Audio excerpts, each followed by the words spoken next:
अस्सलामुअलैकुम। हमारा next topic है सीलिया एंड फ्लैजिला। ठीक है, तो सीलिया और फ्लैजिला बेसिकली होते क्या हैं? सेल की बॉडी के ऊपर कुछ हेयर लाइक प्रोजेक्शंस मौजूद होते हैं, कुछ बाल टाइप जो हैं वो मौजूद होते हैं, जिन्हें हम सीलिया या फ्लैजिला कहते हैं।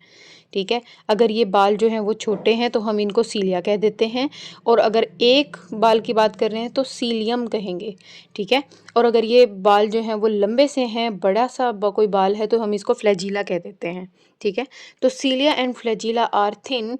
सीलिया और फ्लैजिला जो हैं वो बारीक बारीक से टेल लाइक प्रोजेक्शंस हैं, टेल की तरह जो है वो निकले हुए सेल की बॉडी से प्रोजेक्शंस हैं, that extend from the cell body, जो कि सेल की बॉडी से निकले हुए होते हैं।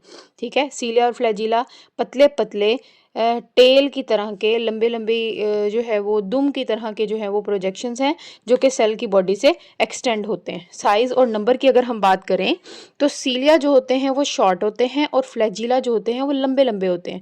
तो cilia are short in length. सीलिया जो है वो इनकी लेंथ जो है वो शॉर्ट होती है, while flagella are longer. Flagella जो है वो लंबे होते हैं।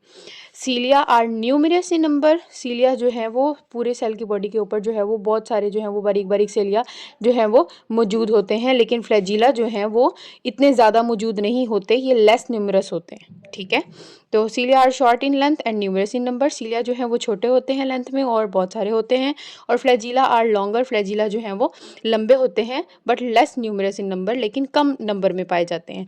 अगर हम इनकी अकरेंस की बात करते हैं कि सीलिया और फ्लैजिला जो है वो किन सेल्स में पाए जाते हैं, किन कौन कौन से ऑर्गेनिजम्स हैं जिनकी बॉडी के सेल्स में जो है वो सीलिया और फ्लैजिला मौजूद होते हैं, तो cilia are rare in plants. Plants की जो सेल होते हैं, प्लांट्स की बॉडी के अंदर जो सेल पाए जाते हैं, उनके ऊपर जो है वो सीलिया बहुत रेयर पाए जाते हैं, मतलब बहुत जो है वो शाज़ व नादिर पाए जाते हैं।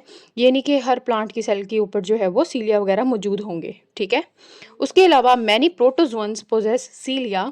बहुत सारे प्रोटोजोअन्स माइक्रो ऑर्गेनिजम्स को कहा जाता है, वो ऑर्गेनिजम्स जो छोटे छोटे हैं, बारीक बारीक हैं, आम आँख से नहीं दिखाई देते, उनकी बॉडी के ऊपर भी सीलिया मौजूद होते हैं। ठीक है, उसके अलावा कुछ प्रोकैरियोट्स हैं, लार्ज प्रोकैरियोट्स हैं, जैसे कि मैमल्स, जैसे कि ह्यूमंस में भी जो है वो ह्यूमन की बॉडी के अंदर हमारा जो गला है, हमारे जो थ्रॉट रीजन होता है, इस एरिया को बेसिकली कहते हैं ट्रैकिया। ट्रैकिया के अंदर कुछ सेल्स लगे हुए होते हैं और उन सेल्स के ऊपर बारीक बारीक ऐसे सीलिया मौजूद होते हैं। ये सीलिया बेसिकली क्यों मौजूद होते हैं? यहाँ से जब हवा वगैरह गुजरती है, हम सांस लेते हैं, तो यहाँ से जब ट्रैकिया में से हवा जो है वो गुजरती है, तो उस हवा के अंदर कोई भी अगर म्यूकस है, कोई डस्ट पार्टिकल वगैरह है, तो वो ये हेयर लाइक प्रोजेक्शंस जो हैं वो उस डस्ट पार्टिकल को जो है वो वापस धकेलने में काम करते हैं, जैसे बलगम को भी हमारे गले से निकाल के फेंकने में मदद देते हैं। तो large eukaryotes such as mammals, large eukaryotes, बड़े बड़े यूकैरियोट्स जैसे कि मैमल्स में have cilia on some cell surfaces. तो मैमल्स के अंदर कुछ ऐसे सेल्स पाए जाते हैं जिनकी सरफेस के ऊपर सीलिया मौजूद होते हैं।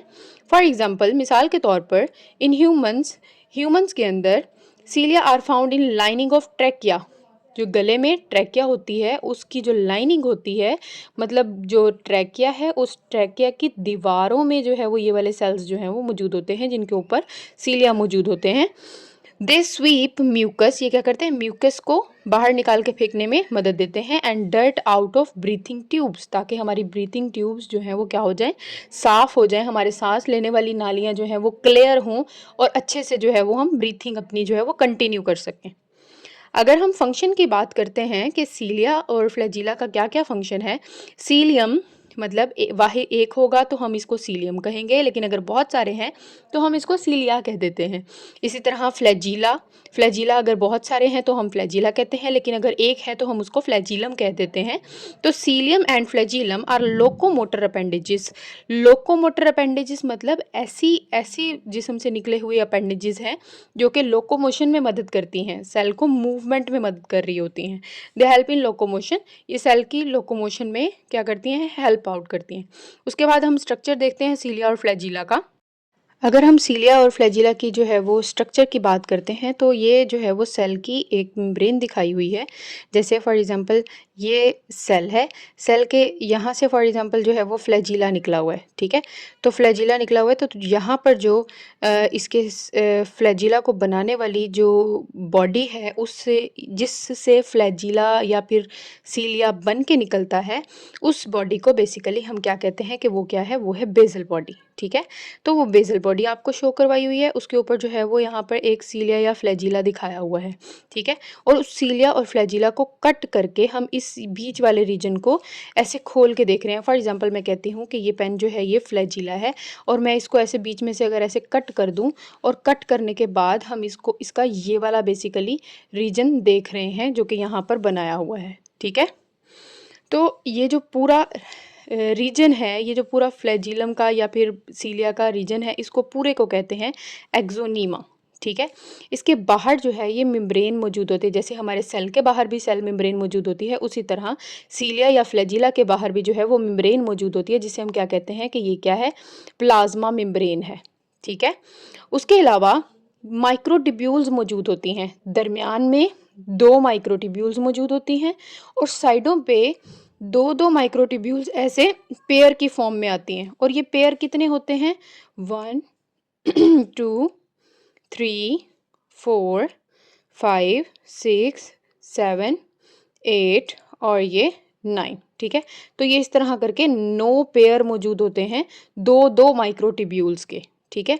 दरमियान वाली जो माइक्रोट्यूब्यूल्स होती हैं उन्हें हम सेंट्रल माइक्रोट्यूब्यूल कह देते हैं, और जो साइड पे माइक्रोट्यूब्यूल्स पेयर की शक्ल में मौजूद हैं और ये 9 पेयर बना रही हैं, इनको हम आउटर माइक्रोट्यूब्यूल कह देते हैं, ठीक है। आउटर माइक्रोट्यूब्यूल जो कि किस फॉर्म में है, ड्यूप्लेट के फॉर्म में है, पेयर की फॉर्म में मौजूद होती हैं। इस ऑर्गेनाइजेशन को 9+2 ऑर्गेनाइजेशन का भी नाम दिया गया है, ठीक है। के साइडों पे जो है वो 9 जो है वो माइक्रोट्यूब्यूल्स मौजूद हैं पेयर की शक्ल में, और दरमियान में 2 माइक्रोट्यूब्यूल्स जो हैं वो सेंट्रल माइक्रोट्यूब्यूल्स मौजूद होती हैं। उसके अलावा इन माइक्रोट्यूब्यूल्स को दरमियान में गैप्स फिल करने के लिए जो है वो कुछ चीज़ यहाँ पे प्रेजेंट होती है, जिसे हम डायन आर्म्स कहते हैं, ठीक है। फॉर एग्जांपल एक सेल है, सेल की बॉडी से फ्लैजिला निकला हुआ है, ठीक है। फ्लैजिला जहाँ से निकल रहा होता है, फ्लैजिला को बनाने वाला जो सेंटर है, ऑर्गेनाइजेशन सेंटर है, उसे हम जो है वो क्या कह देते हैं कि ये क्या है, ये बेसल बॉडी है। यहाँ से फ्लैजिला निकल रहा है, फ्लैजिला को अगर हम कट करके यहाँ पर खोल के देखते हैं तो हमें कुछ ऐसा स्ट्रक्चर दिखता है। इस पूरे स्ट्रक्चर को हम एक्सोनीमा का नाम दे देते हैं। दरमियान में 2 सेंट्रल माइक्रोट्यूब्यूल मौजूद होती हैं और साइड पे जो है वो पेयर की शक्ल में जो है वो माइक्रोट्यूब्यूल्स होती हैं, जो कि कितनी होती हैं, 9 पेयर होते हैं। और दरमियान में उनके डायन आर्म्स मौजूद होते हैं जो कि ब्रिजेस का काम कर रहे होते हैं। और ये पूरा जो फ्लैजिला या सीलिया है वो कवर होता है प्लाज्मा मेम्ब्रेन से, ठीक है। अच्छा, बेसल बॉडी और एक्सोनीमा इन दोनों का स्ट्रक्चर तकरीबन सेम ही होता है, लेकिन एक्सोनीमा में हम देखते हैं कि यहाँ पर 2-2 माइक्रोट्यूब्यूल्स मौजूद हैं, लेकिन बेसल बॉडी यहाँ पर भी जो बेसल बॉडी का जो स्ट्रक्चर होता है वो भी कुछ इसी तरह ही होता है, लेकिन इसमें सिर्फ फ़र्क क्या आ जाता है कि बेसल बॉडी के अंदर 2 की जगह यहाँ पर 3 माइक्रोट्यूब्यूल्स अरेंज हो जाती हैं, ऐसे, ठीक है। ऐसे इस तरह करते करते जो है वो 3-3 पेयर जो हैं वो इकट्ठे होते जाते हैं और इस तरह पूरा जो है वो बेसल बॉडी बन जाती है। Axoneme, core of eukaryotic cilia and flagella. Eukaryote के सीलिया या फ्लैजिला का जो कोर वाला हिस्सा होता है, दरमियान वाला हिस्सा होता है, इस पूरे हिस्से को जो है वो हम क्या कह देते हैं कि ये क्या है, एक्सोनीमा है। एक्सोनीमा कंटेन 2 सेंट्रल माइक्रोट्यूब्यूल्स के एक्सोनीमा में जो है वो दरमियान में 2 माइक्रोट्यूब्यूल्स होती हैं that are surrounded by an outer ring of 9 duplet microtubules. और ये जो सेंट्रल माइक्रोट्यूब्यूल है इसके बाहर जो है वो 2-2 जो हैं वो पेयर की शक्ल में और माइक्रोट्यूब्यूल्स मौजूद होती हैं। और ये पेयर कितने होते हैं, ये पेयर जो हैं वो 9 होते हैं, ठीक है। ठीक है। Biologist refer this organization as 9+2 structure. Biologist ने इस ऑर्गेनाइजेशन को जो नाम दिया है वो क्या है, 9+2 स्ट्रक्चर। और plasma membrane surrounds the entire axoneme, और पूरे एक्सोनीमा को जो है वो, एक्सोनीम को जो है वो कवर जो कर रही होती है वो प्लाज्मा मेम्ब्रेन होती है। उसके अलावा डाइन मॉलिक्यूल्स क्या होते हैं, dynein molecules are located around the circumference of the एक्सोनीमा।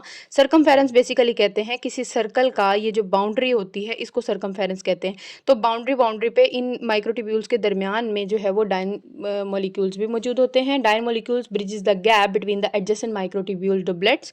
Microtubules के जो पेयर मौजूद हैं उनके दरमियान में गैप्स जो है वो ब्रिजेस के तौर पे जो है वो काम कर रहे होते हैं ये डाइन मॉलिक्यूल्स। उसके अलावा बेसल बॉडी की अगर हम बात करते हैं, at the base of cilium, cilium जहाँ से जो है वो सेल की बॉडी से सीलियम निकल रहा होता है, वहाँ पर उसकी बेस पे एक ऑर्गेनाइजेशन सेंटर होता है, उसको बनाने वाला एक सेंटर होता है। Its organising centre is present called basal body, जिसे हम बेसल बॉडी कह देते हैं। Basal body has same basic structure of outer ring of axoneme. Basal body का स्ट्रक्चर भी एक्सोनीम की तरह ही जो है वो होता है, लेकिन but the 9 set of outer filament is composed of 3 microtubules. लेकिन इसके अंदर ये जो 9 यहाँ पर ये जो सेट हम एक्सोनीम में दो को मिला के 9 बना रहे थे, इस तरह जो बेसल बॉडी होती है, बेसल बॉडी के अंदर 3 को मिला के जो है वो 9 की ऑर्गेनाइजेशन करनी पड़ती है। Basal body is actually the centriole. Basal body basically किससे मिलके बनी हुई है, सेंट्रियोल से मिलके बनी हुई होती है। उसके अलावा अगर हम प्रोकैरियोटिक फ्लैजिला की बात करते हैं, यूकैरियोट्स की फ्लैजिला का स्ट्रक्चर अभी हमने पढ़ा है, प्रोकैरियोट्स के फ्लैजिला का जो स्ट्रक्चर जो है वो इनकी बॉडी से इन स्ट्रक्चर से जो है वो अलग होता है, ठीक है। तो prokaryotic flagella have completely different structure. Prokaryotes की जो बॉडी में फ्लैजिला पाया जाता है या सीलिया पाया जाता है, उसका जो स्ट्रक्चर होता है वो कंप्लीटली डिफरेंट होता है यूकैरियोट्स की फ्लैजिला से। Its structure built from the protein flagellin. उनका जो स्ट्रक्चर है वो एक खास किस्म की प्रोटीन से मिलकर बना हुआ होता है, जिसे हम फ्लैजिलिन प्रोटीन कह देते हैं, ठीक है। उनमें इस तरह माइक्रोट्यूब्यूल्स वगैरह या फिर 9+2 ऑर्गेनाइजेशन या डाइन मॉलिक्यूल ये चीज़ें मौजूद नहीं होती। उनका जो स्ट्रक्चर है उसमें एक प्रोटीन पाई जाती है जिसे हम फ्लैजिलिन कहते हैं। अगर आपको कोई भी बात समझ ना आ रही हो तो आप मुझसे कमेंट में पूछ सकते हैं। अब तक के लिए इतना ही। अल्लाह हाफिज़।